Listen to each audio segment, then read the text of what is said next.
this video, I'm going to be discussing a correlation between the story of Abraham and the foreshadowing told that is then as the result the forecoming of Christ. In the story of Abraham, in the biblical story, Abraham is found specifically sent with a purpose to fight against the evil city, or the city of sins, known as Sodom and Gomorrah. During his time in the region, Abraham encounters God, and God asks him to sacrifice his son Isaac. Now, Isaac isn't anybody that's just a young boy. You see, Abraham is well of age. He is already an old man at this time. And Isaac was born of a barren mother, which means she was no longer able to bear children. And Isaac's mother was blessed by an angel so that she could bear a child. Isaac was technically a miracle child at this point.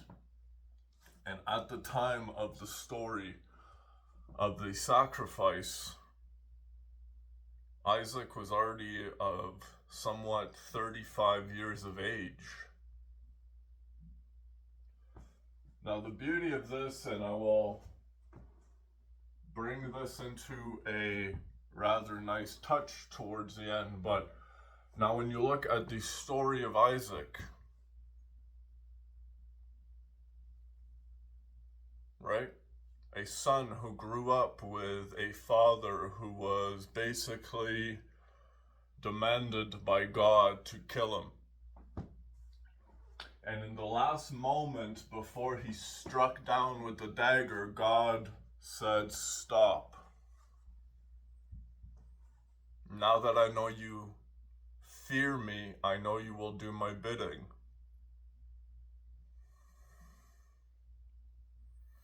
And now when you look at the story of Isaac, who is technically a miracle child himself, and Isaac is one of the three patriarchs of Israel. Israel derived from the name Isaac, Israelites, and on. But then Isaac himself, who was a son who grew up from a father that tried to kill him for God, now has himself a son, Jacob. And Jacob is he who is crowned Israel, he who wrestles with God.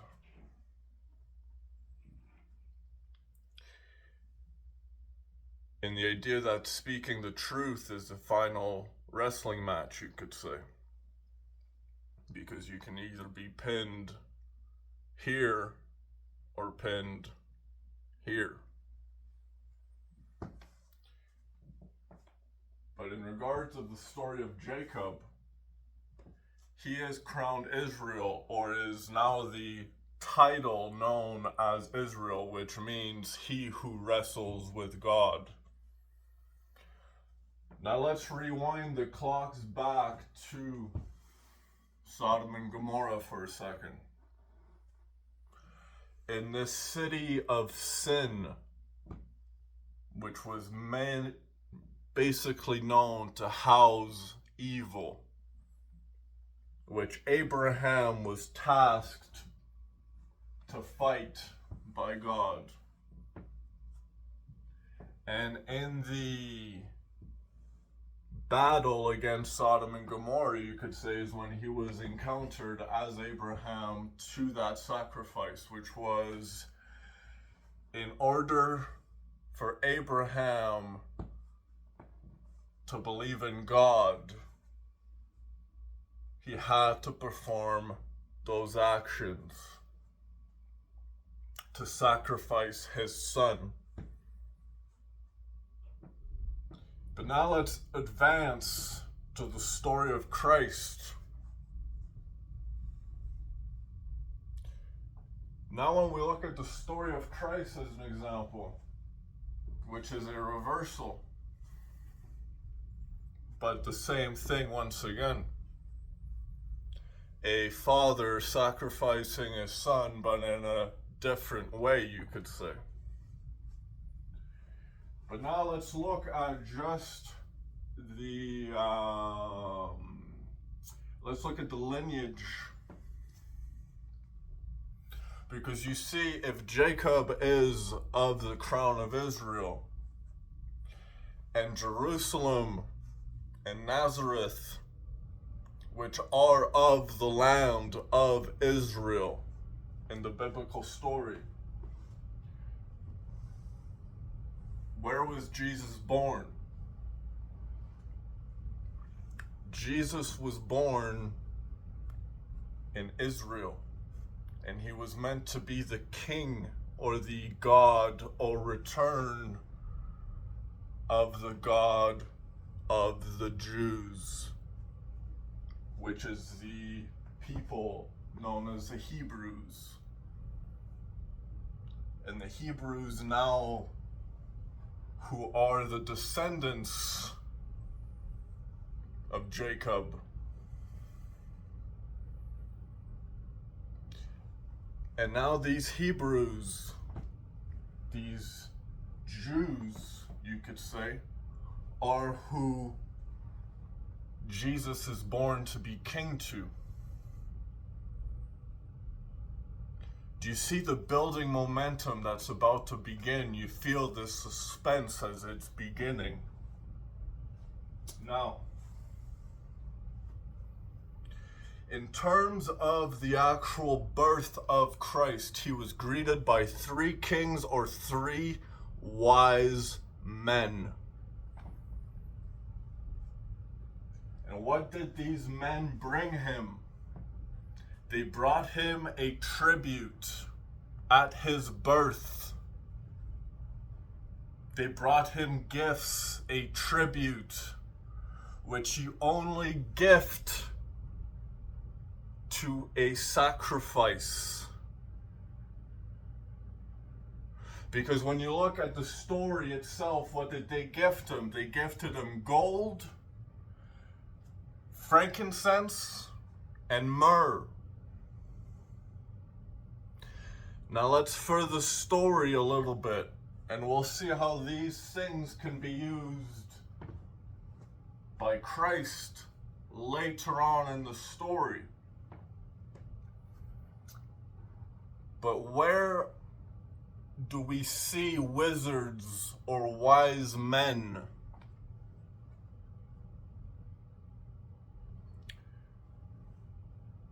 Typically in ancient times, these were seen as a person that practiced demonic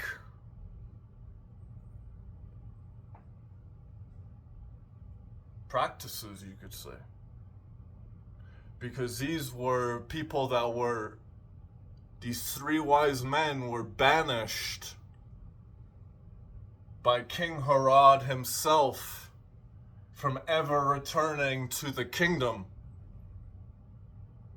And on their travels, they came upon the birth of Christ.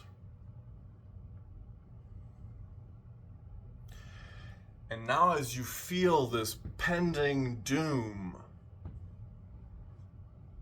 that from the lineage of Abraham, whom was asked by God to strike and sacrifice his son,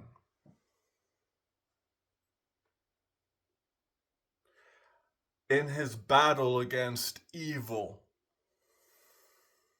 against Sodom and Gomorrah, the city of sin,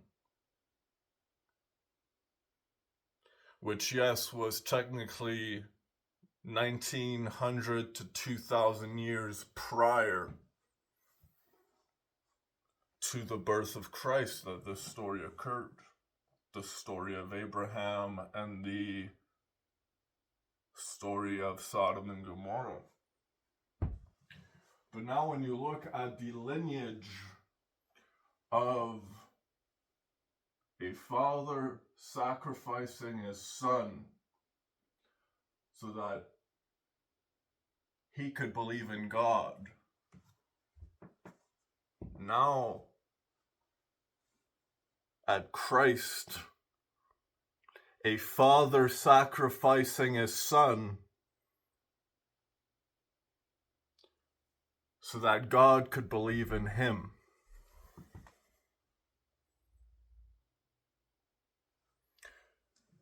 Or humanity could believe in God.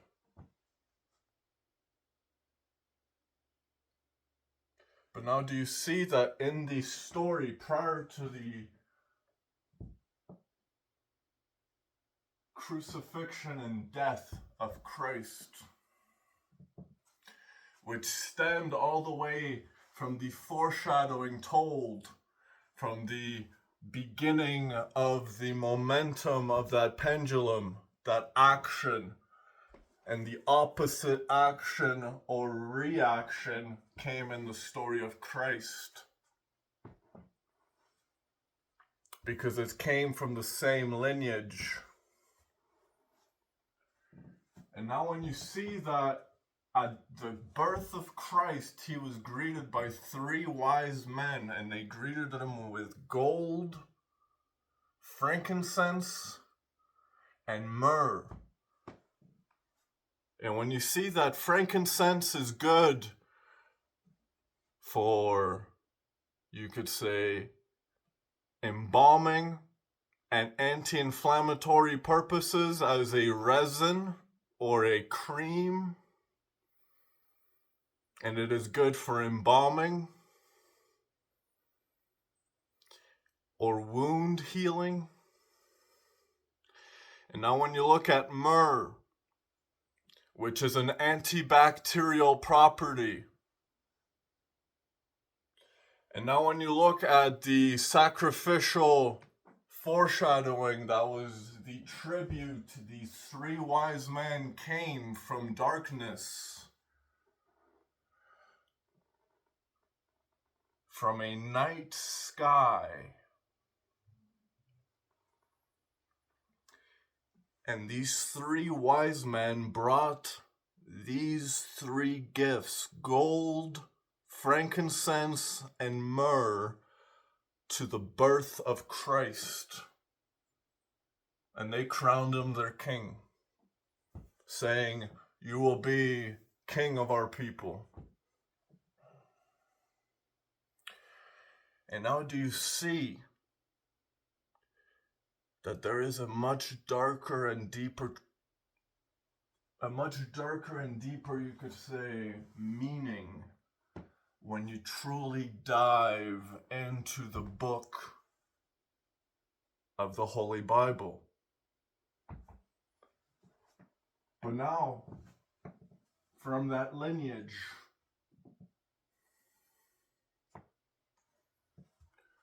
do you see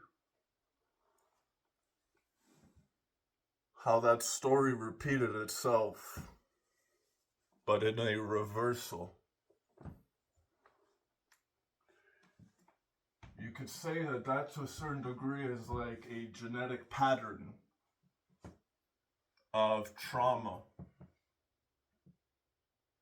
that creates a repetition of pattern after pattern after pattern after pattern in a lineage of a family of descendants. And now when you see that this particular pattern is essentially what arrives now at Christ present.